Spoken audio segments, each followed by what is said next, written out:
দুটি অমৃত ভারতের একটি পেয়েছে বাংলা।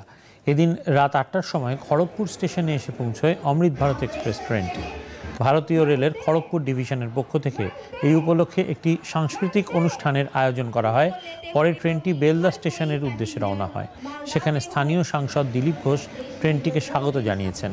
ট্রেনটির সুযোগ সুবিধা নিয়ে বিস্তারিত জানিয়েছেন দক্ষিণ পূর্ব রেলওয়ের মুখ্য জনসংযোগ আধিকারিক আদিত্য কুমার চৌধুরী।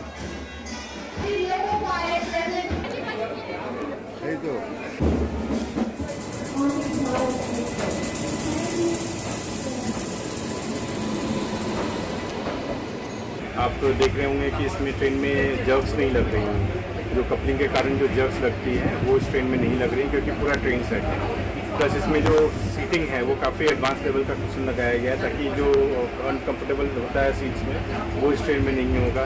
प्लस इंडिविजुअल सभी पैसेंजर्स के लिए अलग अलग चार्जिंग पॉइंट्स, वाटर होल्डर्स, ये सारी चीज़ें दी गई हैं। तो जो वंदे भारत पैसेंजर्स और जो राजधानी के पैसेंजर्स हैं उनको सारी जो फीचर्स फैसिलिटी मिलती है वो इस ट्रेन में अवेलेबल है।